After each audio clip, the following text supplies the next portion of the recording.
بسم اللہ الرحمن الرحیم۔ سورۃ الانفال، پس منظر۔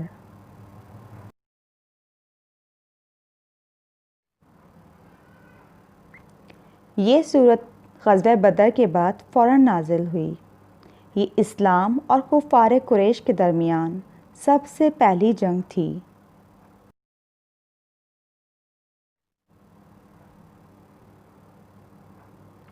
جنگ کا سبب بننے والا واقعہ یہ تھا کہ قریش کا ایک بڑا تجارتی قافلہ 50,000 دینار مالیت کے سامان تجارت کے ساتھ ملک شام سے واپس لوٹ رہا تھا، اور اس قافلے کی حفاظت کے لیے محض 30 سے 40 محافظین مامور تھے۔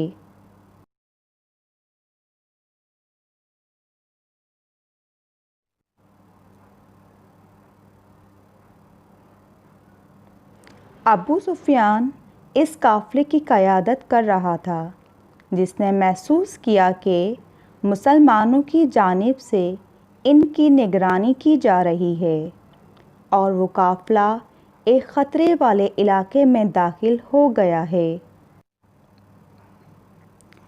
اس نے ایک اونٹ سوار کو مکے کی طرف ایک ہیجان خیز پیغام کے ساتھ بھیجا اور فوری طور پر کمک روانہ کرنے کی درخواست کی۔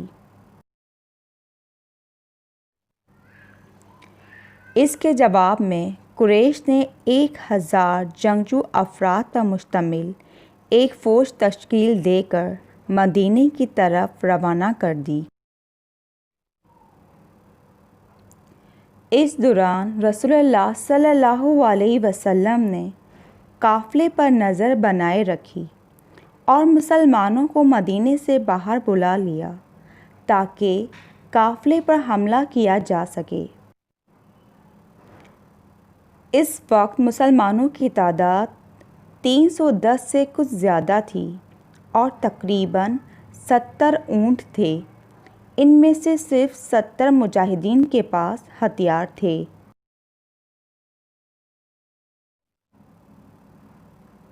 جب مسلمانوں کی فوج بدر کی پہاڑیوں پر پہنچی تو حضور صلی اللہ علیہ وسلم اور ابو بکر صدیق رضی اللہ تعالی عنہ نے معلومات اکٹھا کرنے کے لیے خود اس علاقے کا معائنہ کیا اور پتہ لگایا کہ قریش کی فوج بدر کے قریب پہنچ گئی ہے۔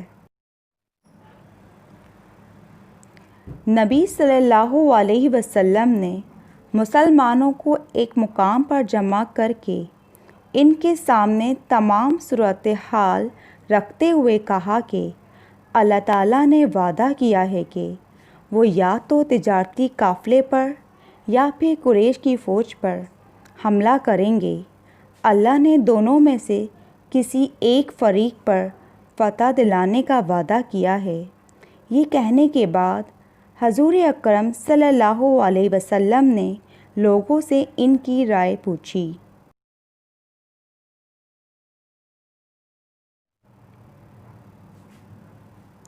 مہاجرین مکہ کی طرف سے یہ کہا گیا، اے اللہ کے رسول صلی اللہ علیہ وسلم، اس طرف آگے بڑھیے جس طرف اللہ آپ کو حکم دیتا ہے۔ جہاں بھی آپ جائیں گے ہم آپ کا ساتھ نبھائیں گے۔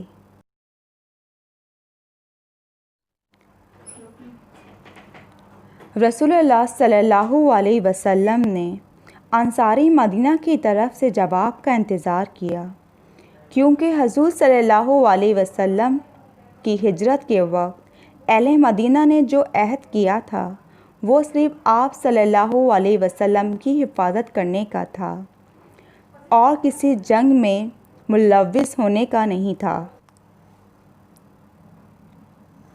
انصار کی طرف سے سعد بن معاذ کھڑے ہوئے اور کہا، اے اللہ کے رسول صلی اللہ علیہ وسلم، ہم آپ پر ایمان لائے ہیں اور تصدیق کی ہے کہ جو کچھ آپ لائے ہیں وہ حق ہے۔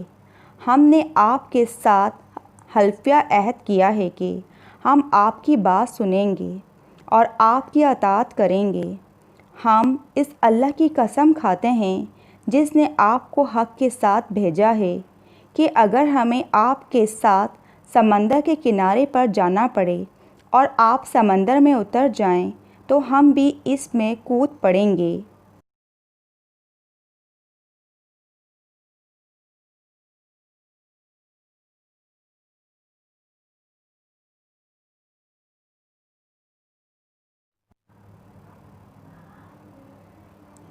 اور ہم سب مل کر لڑنے سے بھی نہیں ہچکچائیں گے۔ اگر آپ ہمیں کل میدان جنگ کی طرف لے جائیں گے، انشاءاللہ ہم میدان جنگ میں ثابت قدم رہیں گے اور اسلام کے لیے اپنی جانیں قربان کر دیں گے، اور ہمیں توقع ہے کہ اللہ کے فضل سے ہمارا رویہ ایسا ہوگا جس کی وجہ سے آپ کا دل خوش ہو جائے گا۔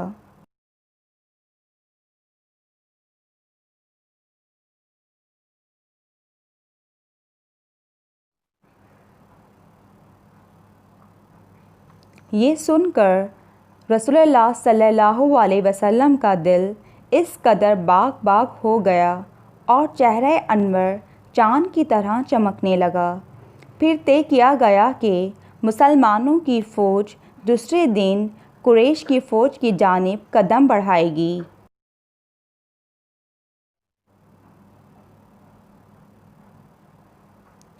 اس لڑائی کا مطلب یہ تھا کہ چند ہزار نفوس پر مشتمل ایک چھوٹی سی بستی پورے عرب کے خلاف جنگ کا اعلان کرنے جا رہی تھی۔ یہ جنگ اسلامی تاریخ کا ایک اہم ترین موڑ تھی جہاں سے مسلمانوں کو اقتدار نصیب ہوا۔